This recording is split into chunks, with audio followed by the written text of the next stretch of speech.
Ataupun kalau saudara ingin mentanya lagi dari situ, ya bisa ditunda rapatnya. Saudara, saya ingin klarifikasi dua hal dulu. Yang pertama, saya itu ketika menyatakan menantang, itu karena menjawab tantangan. Saya tidak pernah, ini mulanya begini, kan di Twitter saya itu di capture pernyataan Pak Beni Harman. Ada Pak Beni Harman itu di Detik, itu bicara begini, jam 4.21, Detik.com jam 4.21 tanggal 26. Intinya itu, saya harap Mahfud berani buka-bukaan, berani terus terang. Itu Detik jam, ya, Detik.com tanggal 26 jam 4.21. Nah, saya menjawabnya jam 7. Bismillah, saya datang, kan gitu. Jadi bukan saya yang nantang, saya yang ditantang. Ya saya jawab.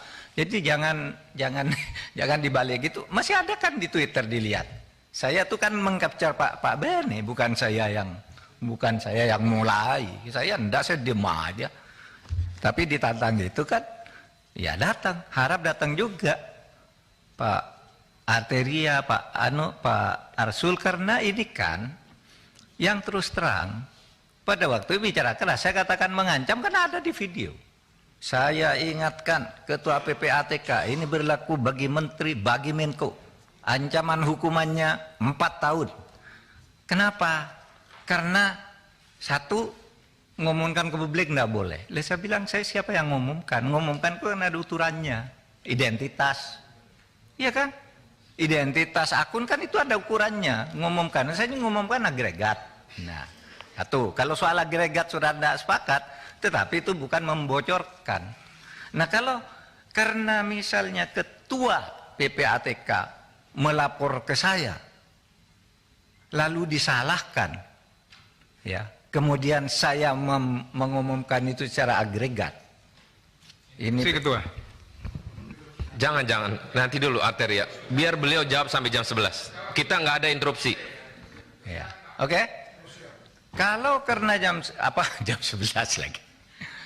Kalau karena dia melapor ke saya lalu saya umumkan agregat, lalu diancam hukuman, harusnya karena kenapa? Dia laporkan harusnya ke Presiden, karena PPATK ini langsung bertanggung jawab Presiden.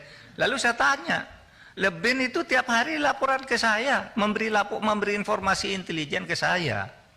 Apa dia sama diancam hukuman 10 tahun sesuai dengan pasal 44 karena barang siapa menyampaikan, membocorkan rahasia intelijen negara, ya, diancam 10 tahun penjara.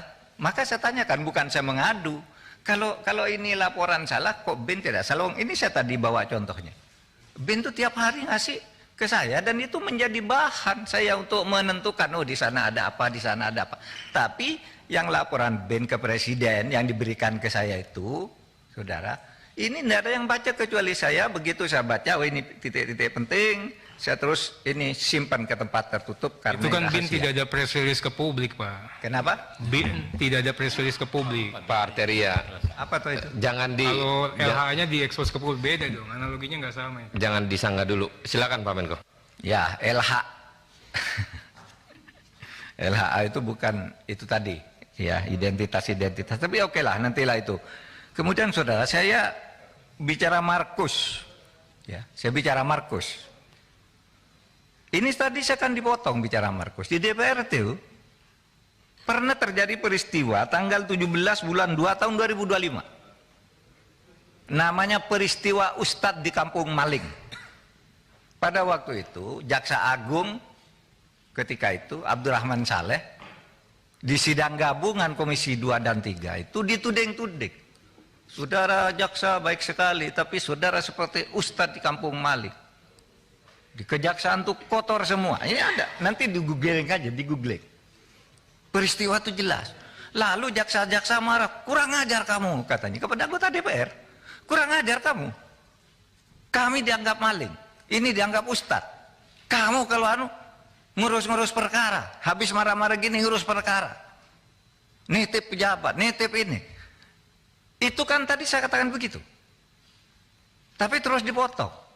Bukan DPR sekarang, DPR yang lalu. Saya tidak begitu bodoh menyebut DPR sekarang. Meskipun misalnya aja, enggak mungkin dong nyebut. Disebut aja, Prof. Kalau ada justru disebut saja. Kenapa? Kalau ada terus disebut. Enggak, begitu bodohnya saya nyebut orang. Jadi perkara juga. Sudahlah, nanti kan ada aparat penegak hukum. Saya siapa? Tadi kan saya bilang, dulu. Bahkan saya nyebut Pak Beni mungkin waktu itu ada. Karena waktu itu sidang gabungan Komisi 2 ke Komisi 3. Pak Jaksa Agung dituding-tuding. Wah, kejaksaan Pak Ahmad Rahmat Saleh itu ustadz di kampung maling gitu loh. Lalu ribut. Siapa yang ribut tuh? Ahmad Lasso. Ya, Ahmad Lopah.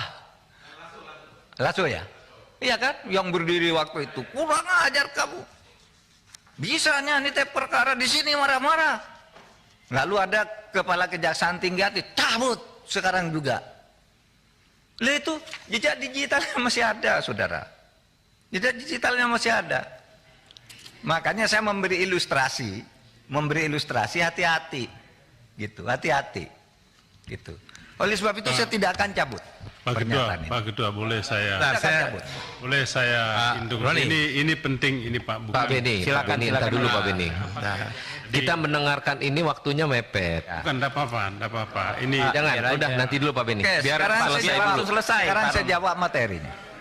Enggak gini teman-teman, kan tadi kan sepakatnya bila dijawab untuk diselesaikan dulu. Kan kita masih panjang rapatnya.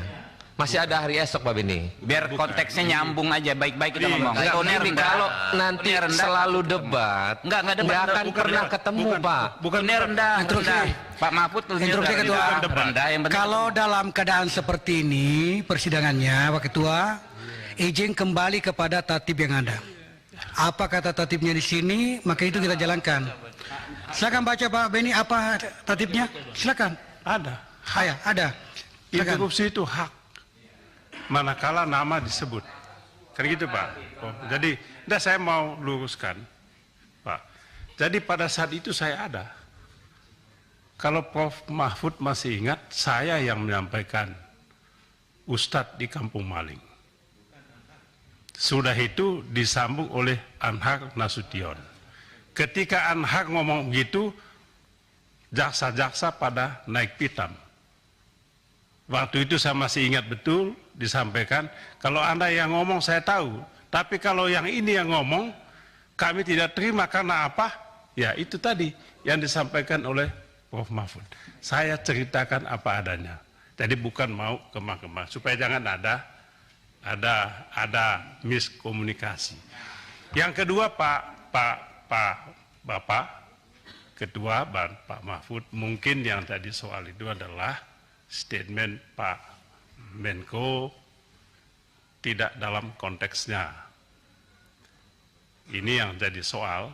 Jadi ketika Pak Menko mengatakan anggota DPR banyak jadi Markus, memang sangat sensitif. Jadi maklum saja kalau kemudian banyak reaksi begitu. Jadi kalau tidak dijelaskan dalam konteks, ini kan potong-potong Pak. Ini saja di Twitter aja dipotong-potong. Banyak anggota DPR jadi Markus kata Pak Mahfud. Ini kan jadi enggak itu saja Pak. Oke. Jadi supaya kita tidak ada. Terima kasih banyak. Kalau judul berita Pak, saya aja digambar di borgol Mahfud ditangkap KPK, apalagi cuma judul kayak gitulah. Tiap hari ada judul-judul. Ya, baik. Terima kasih. Jadi mohon dimaklumi, saya tidak bisa mencabut pernyataan itu karena sejak tadi saya bilang dulu pengalaman saya sama Pak Beni kan gitu tadi saya bilang, lalu dipotong, nggak boleh sebut sekarang, gimana gitu. Maka saya bilang kalau interupsi terus ya nggak bisa dong gitu. Baik, saya sekarang masuk ke materinya, sama aja kok materinya Bapak sekalian. Beberapa sebulan lalu ketika ada acara 1 Abad NU di Sidoarjo itu, saya diajak pulang bersama oleh Presiden satu pesawat dari Surabaya. Karena apa? Membahas indeks persepsi korupsi. Presiden pada waktu itu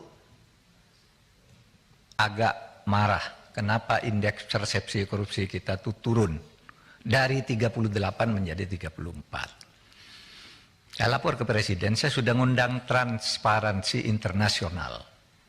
Saya sudah ngundang Litbang Kompas, saya sudah ngundang partnership, minta data kenapa ini turun. Gitu. Saudara apa turun? Itu kita yang turun itu di bidang pelayanan publik dan terutama korupsi di bea cukai dan perpajakan. Clear itu penjelasannya. Yang kedua, facilitation payment.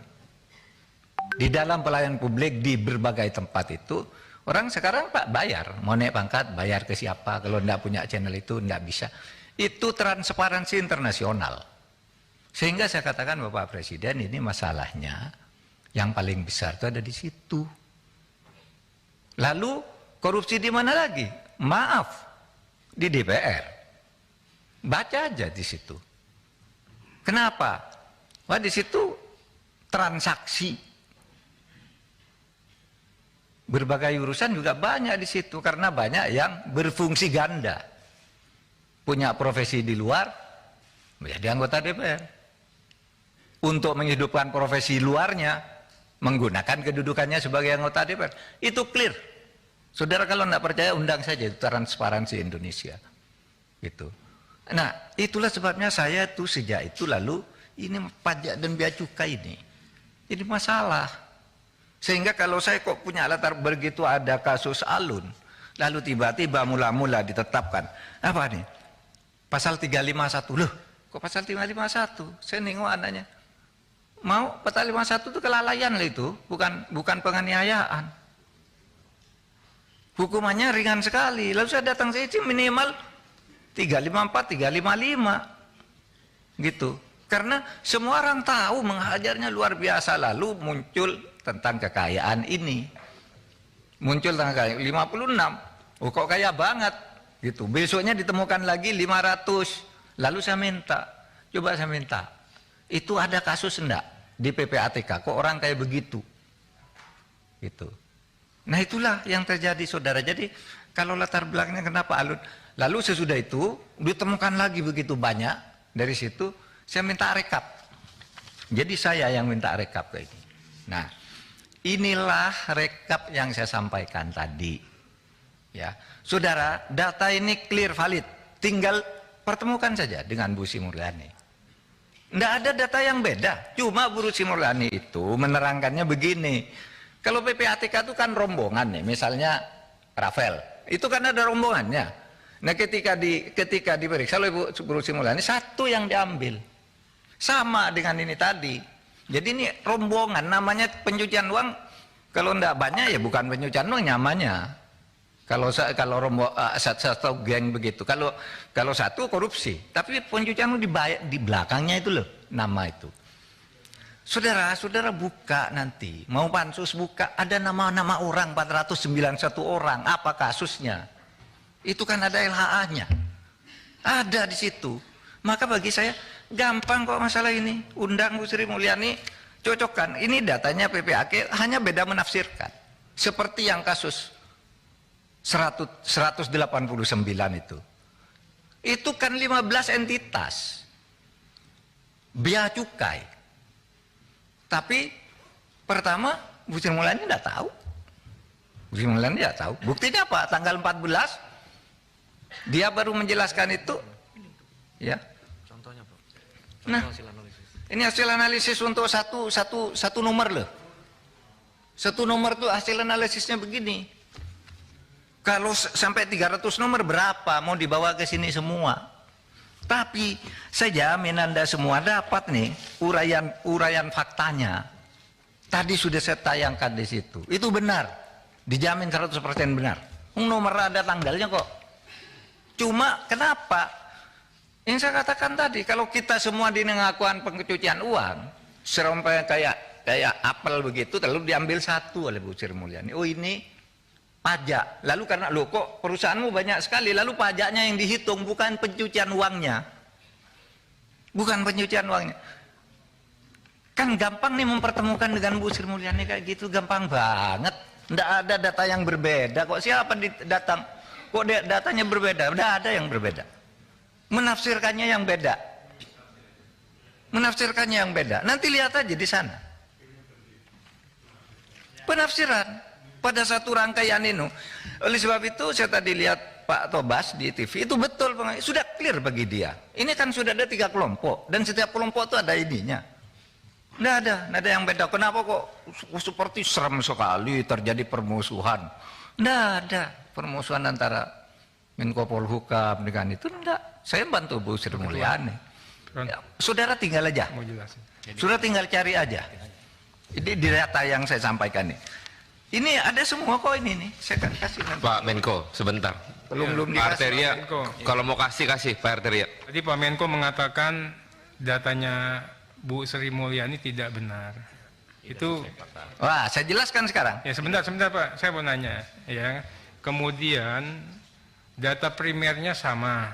Ya. Nah, dari paparan ini ya saya dari tadi mencoba, Pak. Ini samanya di mana?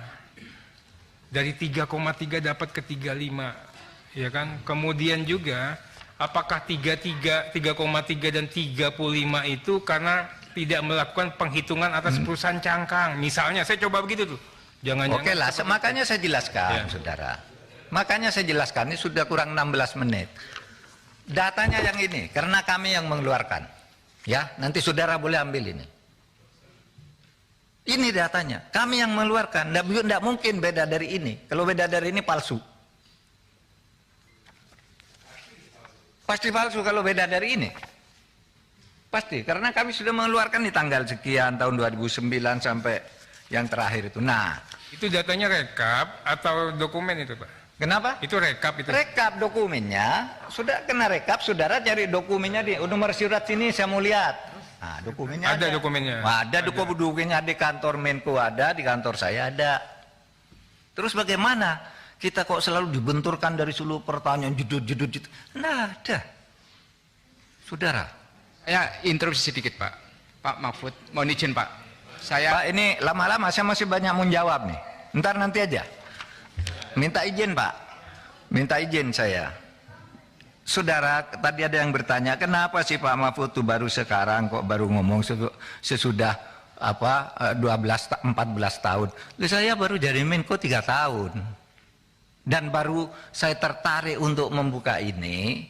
Saya sudah ada kasus Rafael itu, saya minta rekapnya deh, siapa sih yang pakai pencucian uang? Hah? Enggak tertarik, karena enggak boleh kita buka itu. Nah saudara, enggak boleh buka yang itu, enggak boleh. Tetapi kalau saudara tanya rapat, kami ini 3 bulan sekali rapat nih dengan Pak Agus dengan semua ini. Ini daftar rapat lengkap, bertemu kami, jangan dikira kami enggak bertemu. Apa pikiran kita tentang ini? Ketika bertemu, ternyata melaksanakan undang-undang tindak pidana pencucian itu sulit. Sehingga protes kita tuh apa kepada rapat itu? Kenapa sih tidak pernah membangun kasus? Sudah ribuan kasus ini kok tidak membangun kasus? Dikonstruksi kasus sendiri. Itu setiap rapat aparat penegak hukum menyatakan sulit, Pak. Ini harus ketemu ini dulu. Kalau ini ketemu harus ini selesai dulu. Itu betul. Oleh sebab itu, mari kita lihat ini memperbaikinya bagaimana. Gitu. Bukan salah. Itu diberi beban sekian orang, satu rangkaian orang pencucian uang saling kirim gitu. Bagaimana nih menegakkannya? Dan saya baru tahu ternyata sulit, bukan karena tidak mau. Loh Pak, ada juga yang bilang, Pak, kalau kami suruh sekian ini kami takluk, Pak. Nanti kami tidak punya dasar hukum karena yang ini belum ketemu. Tapi pencucian uangnya terlihat. Tapi yang ini utamanya saksinya masih hilang, ini masih macam-macam begitu, Pak. Nah, oleh sebab itu saya tadi usul undang-undang perampasan aset itu lebih mudah untuk mengatasi masalah begini. Bapak jangan bilang kita tidak ada kerjaan nih.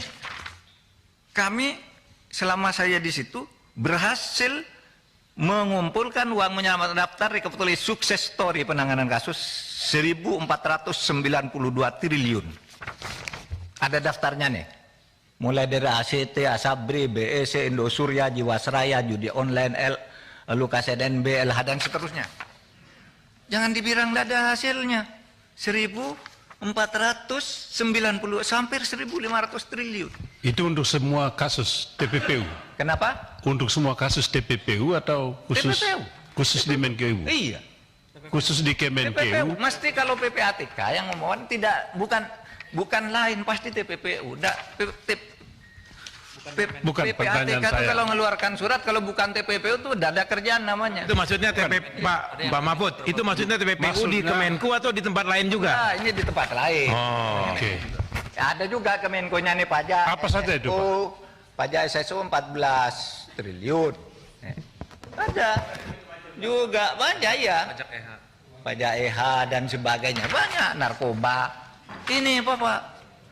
Tapi saya nak kemukakan ini tadi kenapa? Karena kita tidak bicara sukses story, bicara temuan.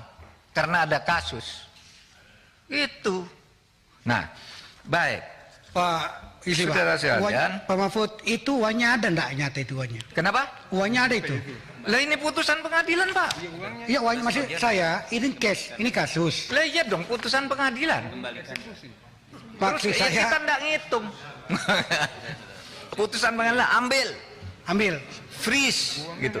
Sudah di freeze. Sudah eksekusi Pak? Oh iya, sudah divonis. Sudah ada yang dieksekusi, ada yang belum. Enggak. Ini Uangnya belum. Lukas NMB misalnya, Lukas NMB. Kan kami ngumumkan Nah, sebuah data. pertanyaan saya begini Pak Mahfud. Nah, pertanyaan saya, ini kan di list ini adalah jumlah keberhasilannya TPPU itu.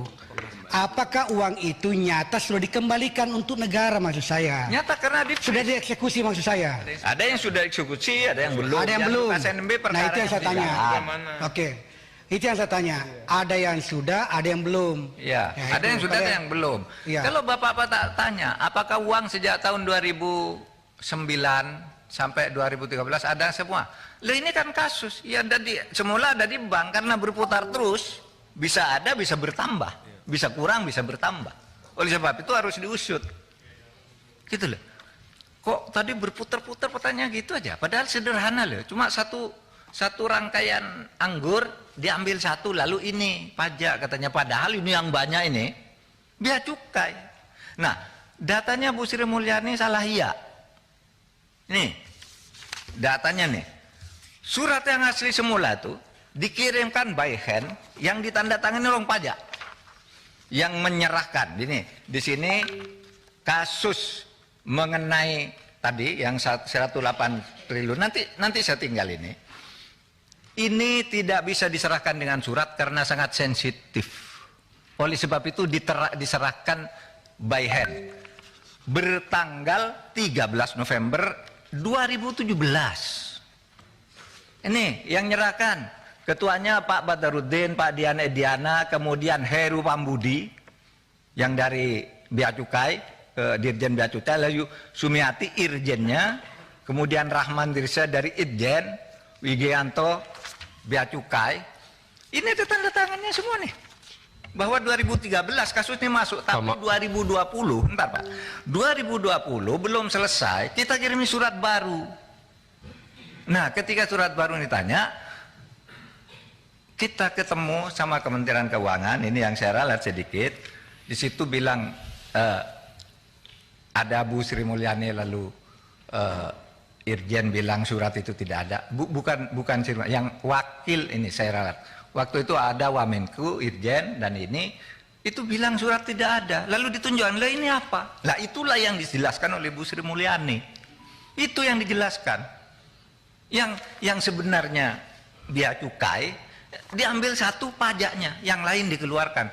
Sama dengan pegawai Kementerian Keuangan, dia nulis 33,3, padahal kami nulisnya 3,5. Lain diambil, dipisah nih rangkaiannya. Oh yang ini, yang pegawai keuangan aja. Padahal ini satu rangkaian main pencucian uang nih. Satu rangkaian dipisah karena ini orang luar katanya.